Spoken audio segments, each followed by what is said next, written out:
Welcome to War of the Stars, a Star Wars podcast, coming to you every week from deep within the Outer Rim, far beyond the watchful ice of the Galactic Empire. Join your hosts, John Mark Tolley, Garrett K. Jones, and Brian Karasik, as they discuss the various facets of the saga's lore, characters, review the films, and discuss every tidbit of news coming out of Lucasfilm. And remember, this isn't just my Star Wars, this isn't just your Star Wars, this is our Star Wars.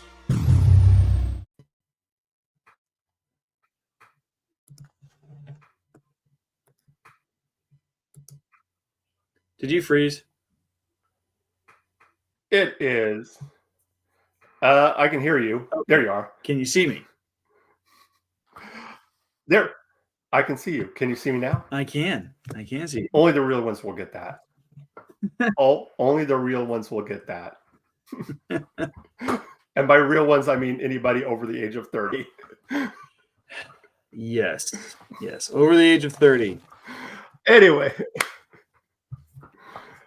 Anyway, yes, it is indeed War of the Stars, a Star Wars podcast.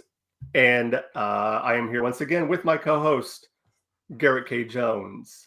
I almost said Brian Karasik again. I miss that guy. I do too. He December can't come fast enough because we need that guy back. He brings some interesting insight to. He does. Before we get into our topic, I have been reading a new Star Wars book. Not a new one; it's an old one, but it's the first one I've read from the new canon. I'm currently reading the first book of the Aftermath trilogy. Oh, cool! That's who wrote that? Yeah, Chuck Wendig. Chuck Wendig, which I now have my new favorite droid. That would be Mr. Bones. If you're that one. He is a highly modified B1 battle droid who was given the had downloaded one of the main characters in there,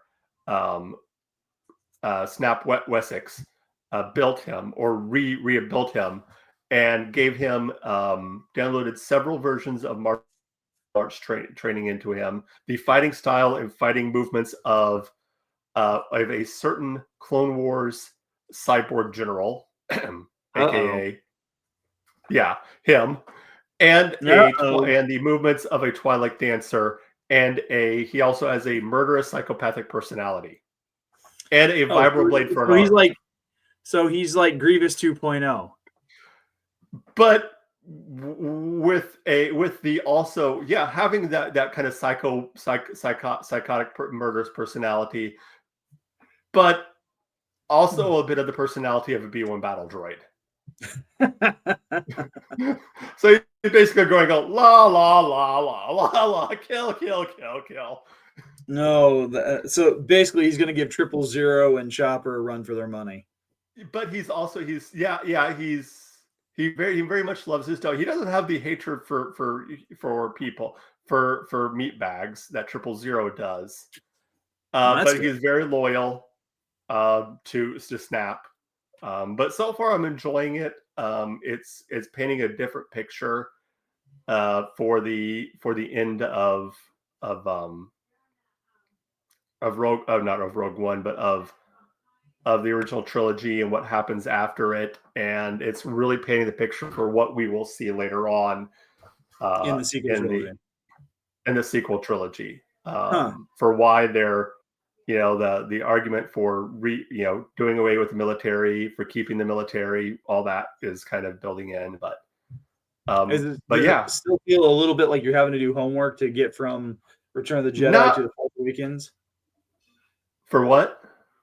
To get from Return of the Jedi to the Force Awakens, does it feel like homework? Not yet. Like I can see how the pieces are falling in. What I like is it pretty much all takes place in one area. Like you're not like you might go a little bit over here to this planet or to this planet, but everything seems to be taking place in one area where everything is kind of culminating. And it basically, this book revolves around some high-level Imperials have a secret meeting to discuss what the future of the empire will be now that the emperor is gone. They're kind of trying to figure, and that's where everything kind of revolves around, is them, and of course it's led by Admiral Sloan. And kind of, what does the empire do now, and then everything kind of falling apart for them, and them trying to figure out like, oh crap, what's going on. Yeah, anyway, it's a good book. Once I get done with all three of them, I might do a book review. I still have a couple of chapters left of the first book. Yeah. Yeah. It might make for a good anyway, what are we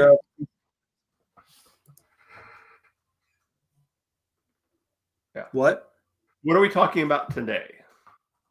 Today we are talking about walkers, because they ain't no Texas Ranger. And I got my appropriately themed AT-AT shirt. I just had to wear it today. I wear it usually when we do our Tech Talk episodes, but this was just too apropos to pass up. Yeah, I agree. Now, this is something I always ask. AT-AT or AT-AT? Or is it interchangeable for you? For me, it's interchangeable.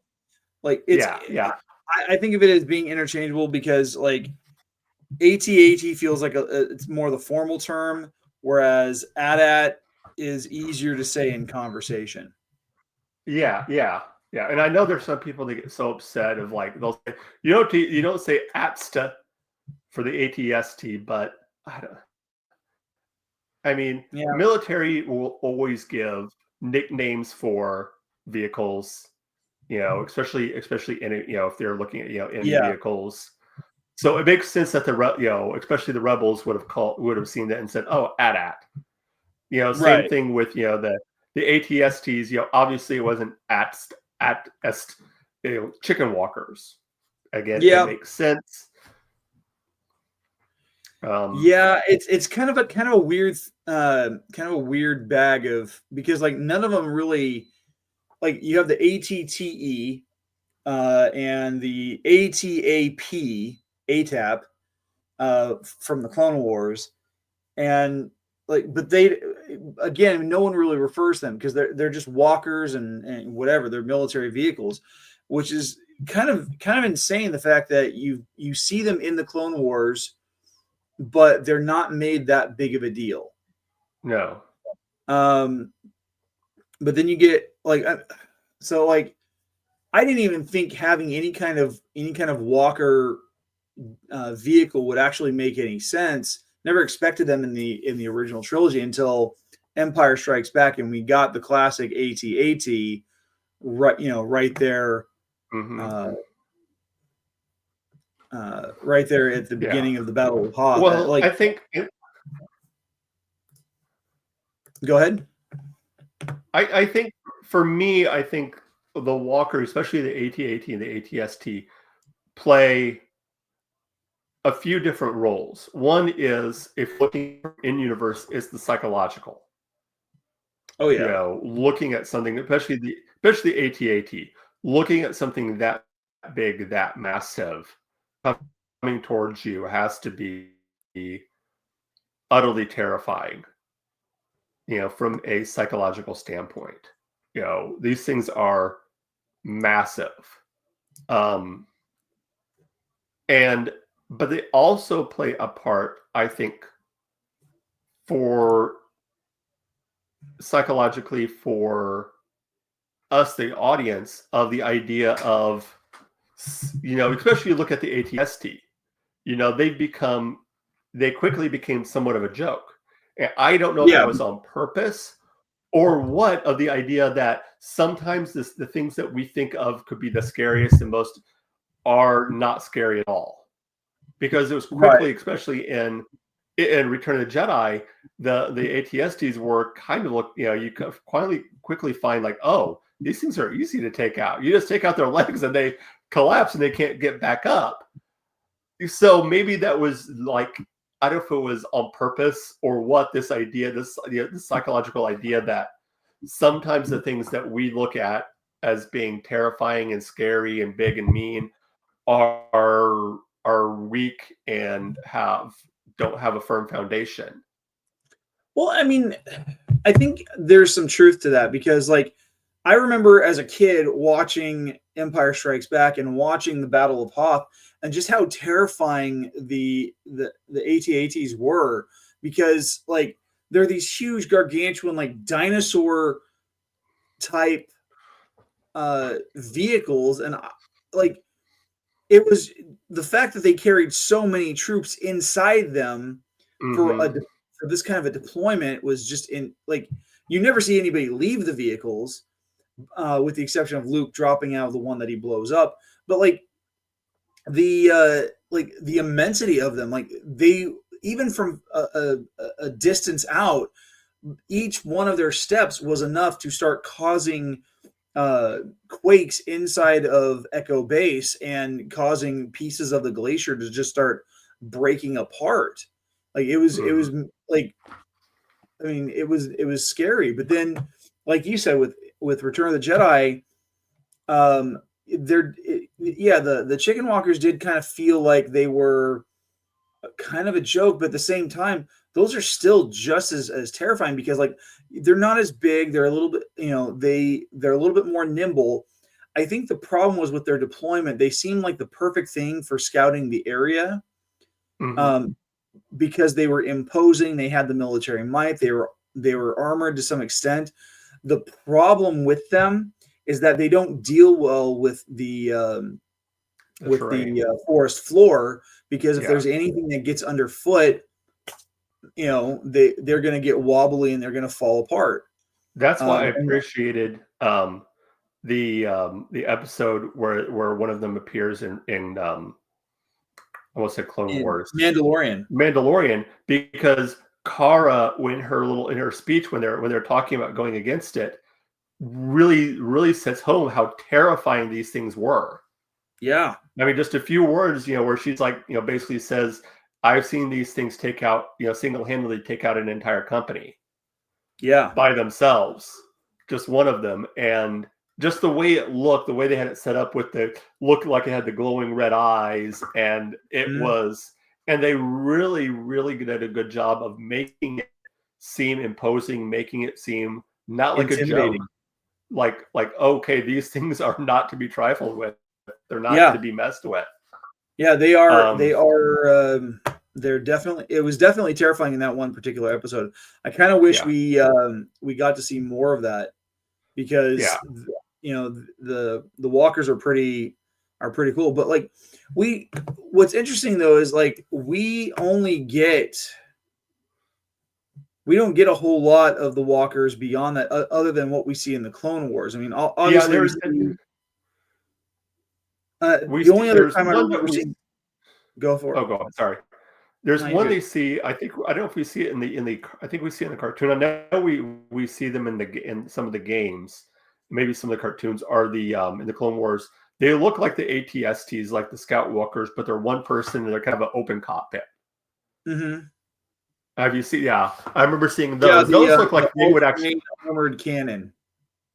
Yeah, those look like they would actually be somewhat useful and somewhat believable compared to the other ones, because they're a little bit smaller. They seem like they can a little bit more maneuverable, like they have a little bit better footing than say the other ones do.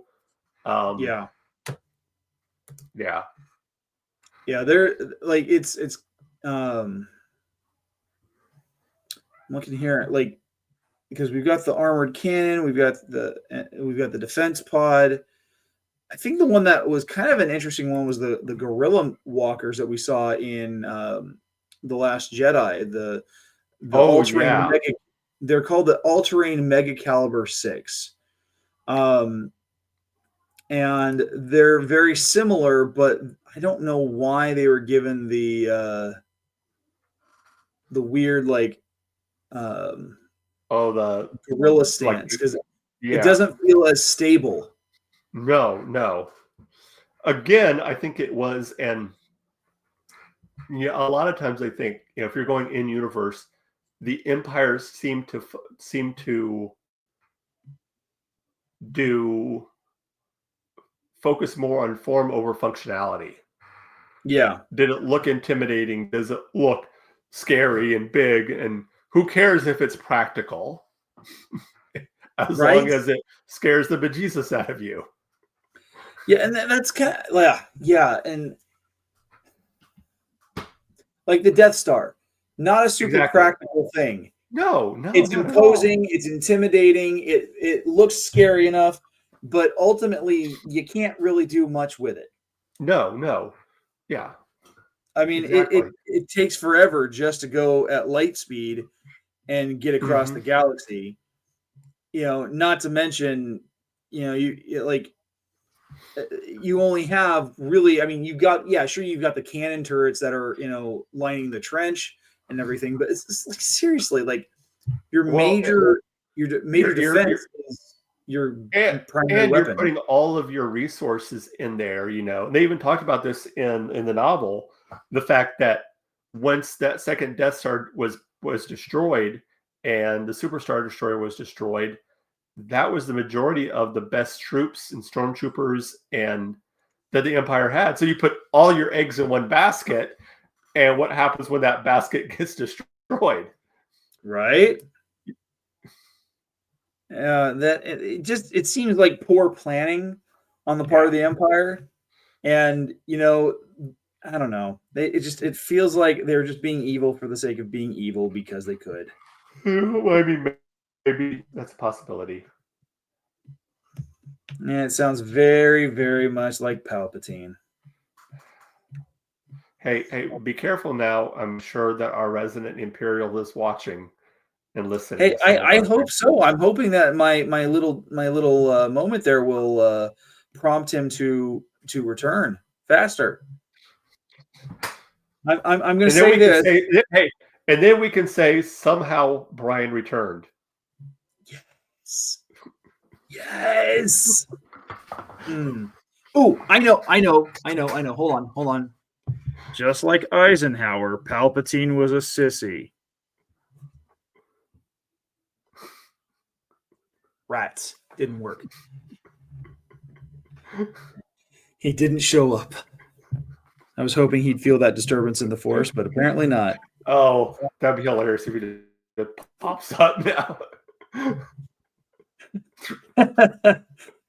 If for those of you who are big fans of Eisenhower, which I don't know if there are many anymore, but if there are fans of Eisenhower, you can send your emails to Kathleen Kennedy at lucasfilm.com. Okay, off camera, I have to know what you have against Eisenhower. Nothing. Absolutely nothing. Okay. I'm like, who has beef with Ike? Like this far out. It's a funny thing to say. Because it will rile the jimmies of it pretty much anybody who fought in the war. Oh man. Oh gosh, don't at me, please. No. So what was your favorite of all the walkers that we've seen throughout the canon, whether it was in the prequels, the Clone Wars, the original trilogy, or the sequels? What has been your favorite walker of all time? Oh, that is a hard one. I would have to say, just because it looks so unique, again, it's not practical. Yeah. But it looks so unique, and I think it pulls into a primal fear that a lot of people have. That would be the CIS spider walkers. Ooh. It just it just pulls into that kind of natural fear people have of spiders. It looks so unique. Spiders are evil. Again, yes. Again, not practical, but it I dare say the Spider Walker was probably a little bit more practical, depending on its capabilities, than say like the ATST, which because like it's really easy to move around if you're scuttling, because then you could move sideways. You have a little bit more mobility in the vehicle because you're not going just forward or backward. I do have to say also the you said the name from the walkers that the Republic used. Mm-hmm. The big ones that what I can't think what they were called. Let me see here. There was the ATMT, which was one because it was a. It's got the big cannon on top. Yeah. Where did my menu go? Oh, come on. Come on.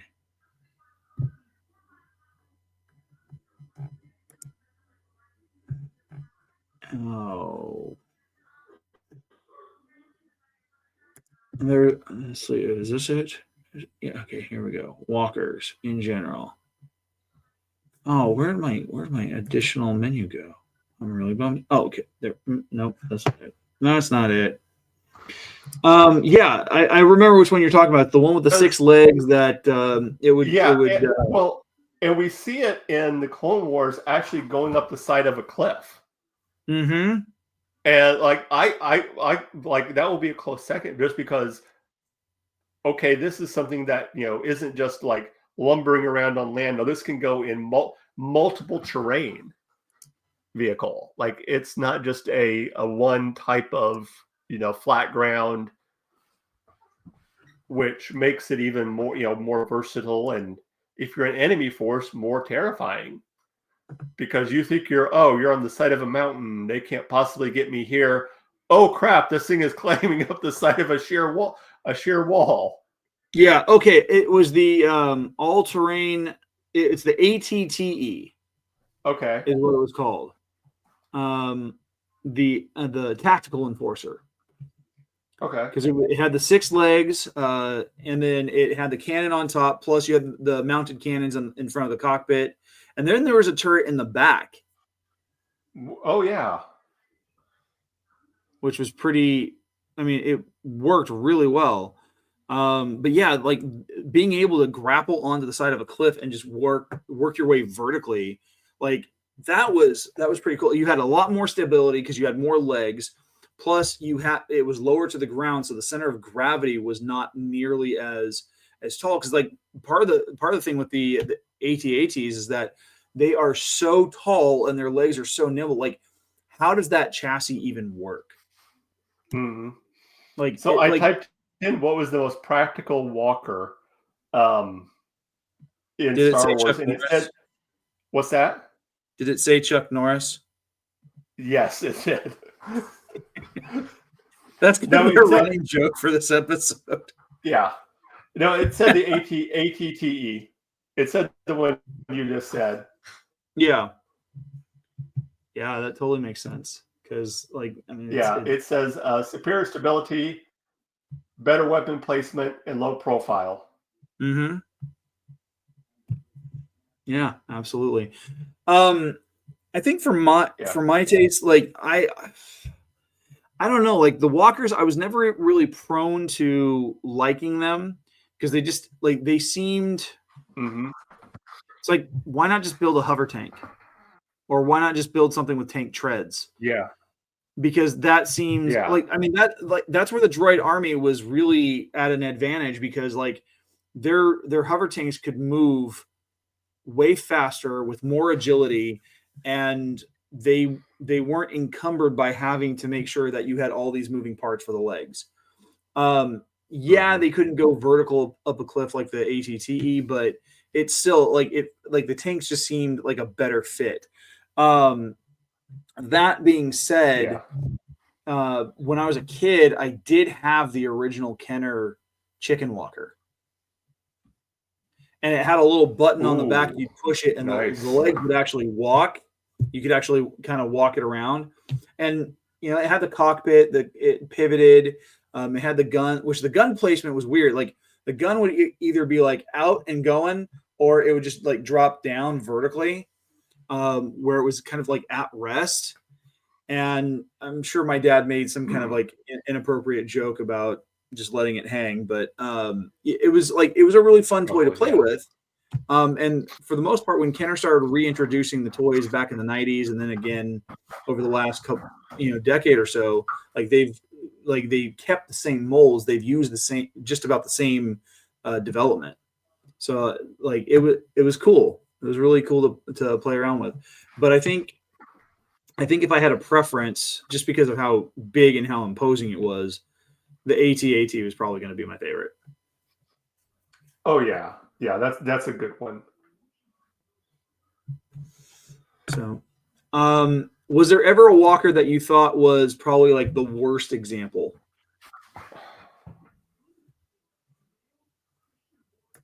I mean, I have to say, as much as I liked what they did with it in Mandalorian, I have to say the ATST.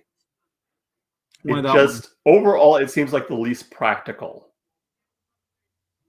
for all of them. Like there's very little terrain that it seems like, oh, this makes sense, other than completely flat ground.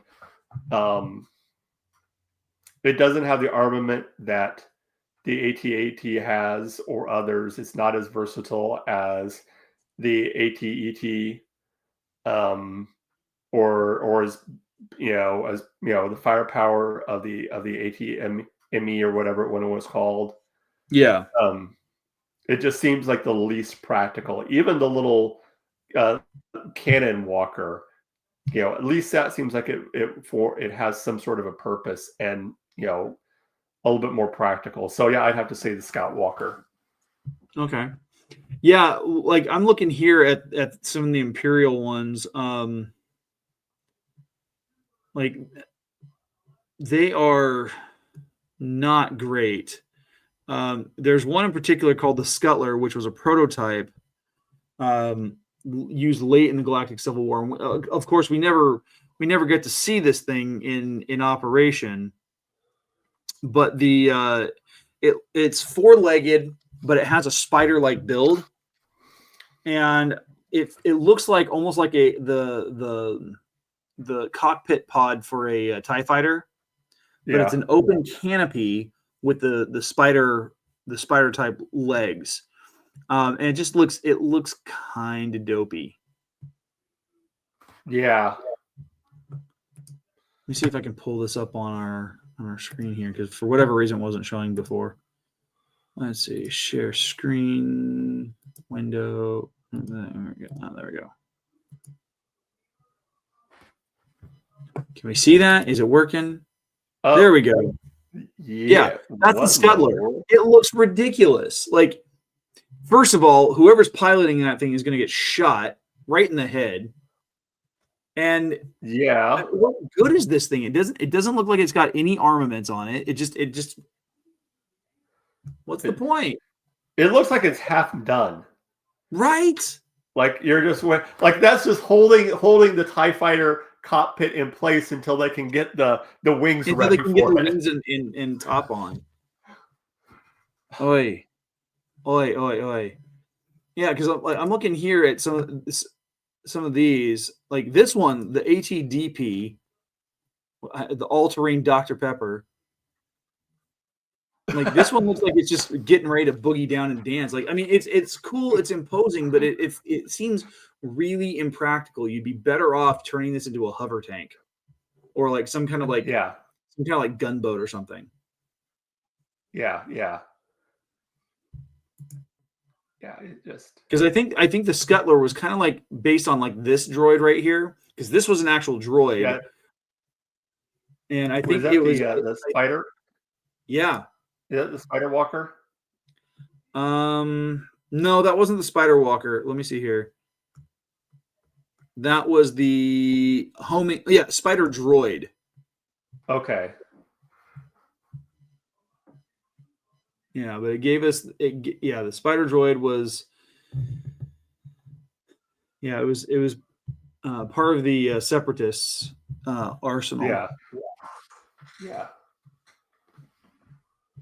Like the idea of mechs are useful, but there's got to be something to make them a little bit more tactical and like it can't just all about the fear thing. Like I think probably one of the best mechs I've ever seen in science fiction happens to be the Mantis from Halo. It's actually featured in Halo 4.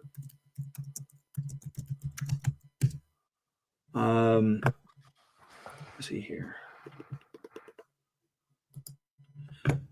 So I'm going to share this tab. So do you see that? Yeah. Okay, so the way that these things operate is you had full capability, had a digigrade stance, which made it very stable for the most part. The turret body, this was the cockpit right here, and it will actually pivot in a total 360 degree or at least close to a 240 degree angle. You had 5-round missile pod that had tracking capabilities and heat-seeking capabilities. And then you have the gun turret right here, which would run out and would reload, and you'd have to go back in and fire some more. But like you had the capability and the capacity for doing a lot of damage with this thing. And it only required one pilot, and you could have 30 of these doing substantial damage to an enemy force. Yeah. That would have made more sense. Instead, we get the super imposing, unnecessarily big, and hard to keep fueled AT-AT. Which, don't get me wrong, I love it. AT-AT is great, but Yeah.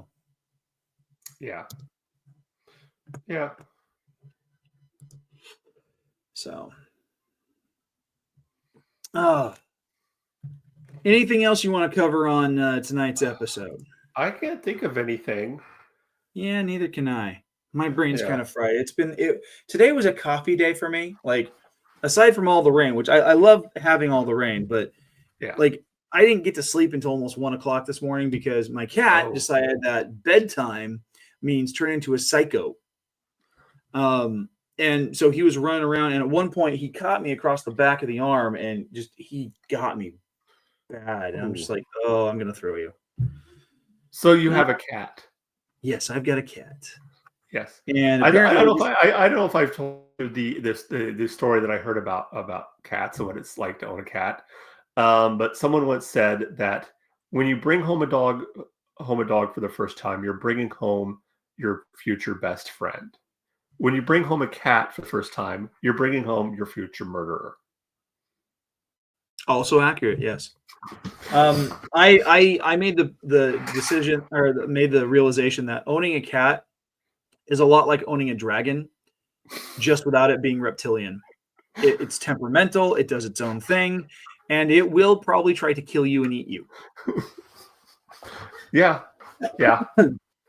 I'm just glad that he does not know how to breathe fire. Exactly. As long as you are useful to it and can bring it food. Yes. Yes. I mean, I do have a bunch of great photos of him, just being this cute, cuddly little kitten, because he's only like 13 or 14 weeks old, maybe a little bit older than that now. He's only a few months old, but like, and I asked people who are cat owners, and I'm like, well, when does this kitten phase go away? And they're like, oh, not for another year and a half. And I'm like, crap.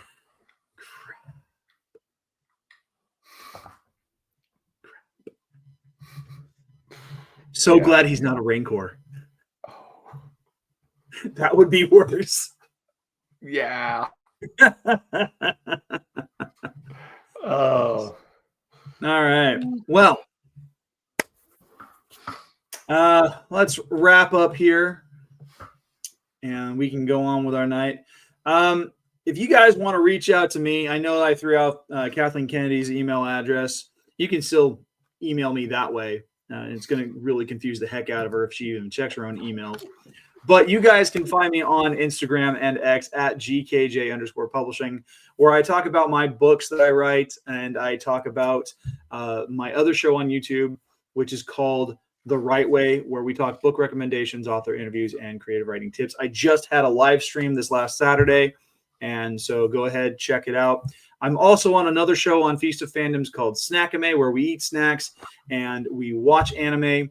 And this coming Saturday, November 22nd, is our first anniversary, our snack anniversary, if you will. And so we're touching base on our roots. We're jumping back into Ranma 1/2, and we are eating some ramen, and we're throwing in another curveball because we're adding in a new snack as well. So join us for that this coming Saturday. Awesome. Hey, before we go, I have a question to ask you, Garrett. Have you heard 42. about the new Have you heard about the new restaurant called Karma? There's no menu. You get what you deserve.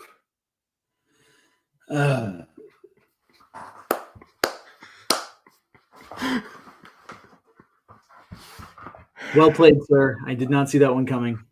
You're welcome. You're welcome.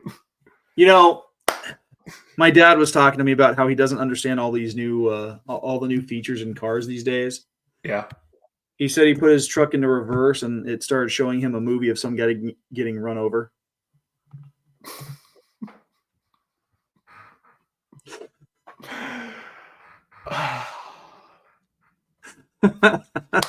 Anyway, if you want to get a hold of us here at War of the Stars, there are several ways you can do that. First of all, you can email us, warofthestars1@gmail.com.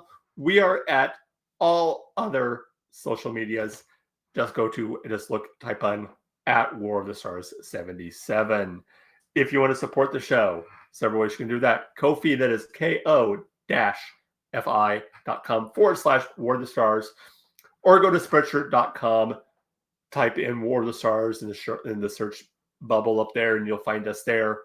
Check out all the cool merch we have there. What else? Feast of Fandoms, yes, as Garrett mentioned. Wow, I'm going good. We have several shows. He really misses Brian. Pretty much any genre of geekiness, you can find us there. Find something there to whet your geeky appetite. It is a veritable feast of fandoms, hence the name. Again, next week, we're talking about what we're thankful for in Star Wars. It is Thanksgiving here in the States, getting ready to be Thanksgiving here in the States, so we're going to be taking some time to kind of talk about what we're thankful for with Star Wars, and maybe other things too. So we don't know what we'll do. That will do it for us for this week. As always, remember, this is not just my Star Wars. This is not just your Star Wars. This is our Star Wars. Until next time, may the Force be with you.